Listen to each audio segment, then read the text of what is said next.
조 바이든은 제46대 미국 대통령으로 취임식을 갖고 새로운 행정부에 업무를 알렸습니다.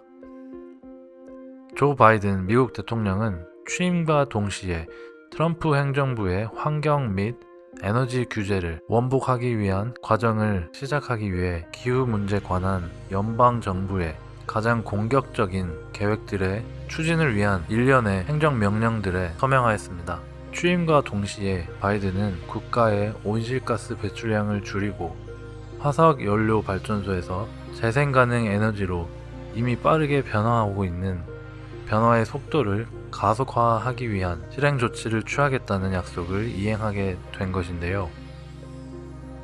바이든의 이 첫날 조치에는 트럼프 행정부의 가장 유해한 조치 중 일부를 되돌리는 행정명령이 포함되어 있다고 공식 발표를 통해 밝혔습니다. 또한 국제협력에 관하여서는 바이든은 미국이 전 트럼프 대통령의 지시에 따라 2017년에 공식적으로 탈퇴한 파리 기후협정에 미국을 공식적으로 다시 참여시키는 행정명령에 또한 서명을 했습니다.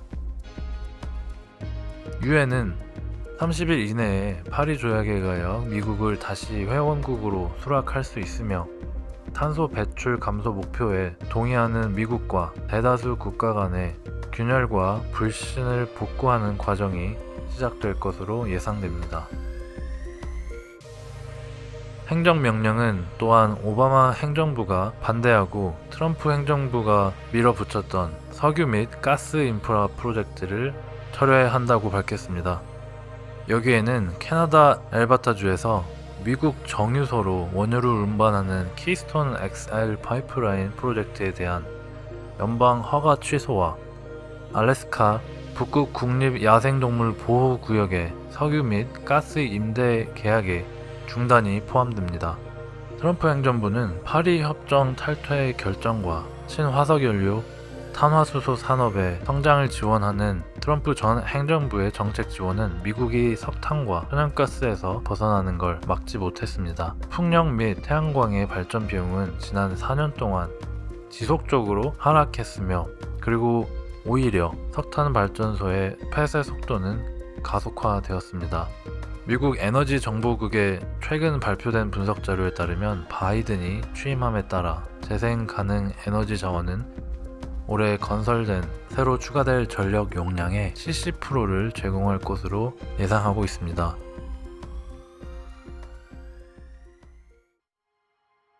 지난 4년 동안 비용이 급격히 감소한 배터리는 새로운 전력 용량의 11%를 2021년에 추가로 공급할 것으로 분석되었으며 이는 빠르게 성장하는 기술이 처음으로 상당한 국가 전력 시장의 점유율을 달성하게 되는 것입니다. 검증된 경제적 가치와 탄소 감축에 대한 주정부의 요구와 기업의 요구에 의해 미국 유틸리티 부분은 파리 협정 탈퇴 이후에도 재생에너지, 친환경 에너지로의 극적인 전환을 이루고 있으며 어마어마한 투자를 지속하여 하고 있습니다. 지난 4년 동안 대부분의 주요 전력 회사는 탄소 제로 배출의 목표를 약속했으며 대부분은 2050년을 목표로 했으며 일부는 훨씬 더 공격적인 계획을 세우고 있습니다. 바이든 정부는 2035년까지 미국 전력 산업의 탄소 배출량을 제로화한다는 계획을 세우고 있습니다. 이 목표를 달성하기 위해 바이든 그리고 해리스 행정부는 행정 조치와 여러 입법화 활동들을 계획하고 있습니다. 행정부 계획에는 재생에너지, 배터리 및 전기 자동차에 약 4천억 달러 지출, 클린 에너지 자원에 대한 연방 정부 에너지 구매 방향에 대한 조정, 그리고 화석연료 임대 중단 및 연방 정부 소유 토지의 재생에너지 개발을 원활화시키는 계획, 그리고 에너지 효율성, 그리고 마지막으로 트럼프 행정부에 의해 약화됐었던 차량 연비 기준 개정이 포함됩니다. 환경보호국은 또한 전력 부문을 시작으로 클린 에어 액트에 따라 온실가스 배출을 규제할 수 있습니다. 바이든이 취임하기 하루 전 오바마 행정부의 클린 에너지 계획을 대체한 훨씬 더 완화가 된 규제에 트럼프 행정부의 클린 에너지 법안인 Affordable Clean Energy 룰을 무효화시킨 이번 주 이 법원 판결은 바이든 행정부가 이 클린 에너지 이슈들 대응을 위해 더욱더 신속하게 움직일 수 있도록 할 것입니다. 바이든은 또한 2017년에 트럼프가 해체한 정부 기관 간 실무 그룹을 부활시켜 대기 중으로 배출되는 이산화탄소 1톤으로 인한 경제적 피해를 측정하는 탄소의 사회적 비용을 재설정할 계획입니다. 뉴욕과 같이 공격적인 탈탄소화 목표를 가진 미국 몇몇 소수의 주에서는 탄소 배출량 감소에 경제적 가치를 높이는 방식으로 탄소의 사회적 비용을 계산하여 사용했습니다. 연방정부 벤치마크 값에 대한 변경은 미국 전국적으로 더 공격적인 행동을 촉발하기 위한 정책 계획에서 중요하게 사용될 수 있습니다.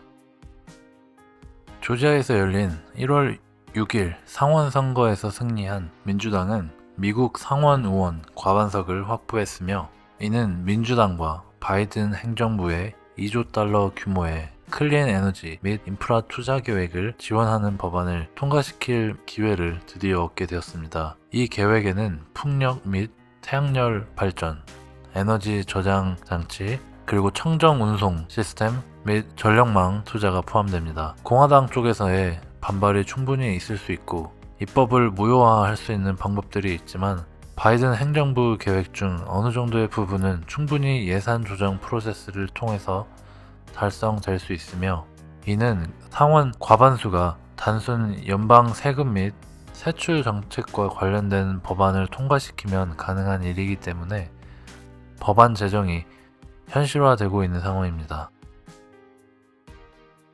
채널 홀로신에서는 미국 에너지 정책 관련 소식도 꾸준히 전해드릴 예정입니다. 영상이 도움이 되셨다면 좋아요와 구독하기 꼭 부탁드리겠습니다. 마지막으론 유일하게 2018년 당시 테슬라의 목표 주가를 4,000불로 잡아 월가를 흔들어 놓았던 현 아크 인베스트의 캐티 우드 씨가 이번 정부 그리고 상원 하원의 민주당 블루웨이브를 언급하면서 에너지 인프라 관련하여 코멘트를 한 부분의 영상을 같이 보시면서 이번 영상 마무리하겠습니다. 감사합니다.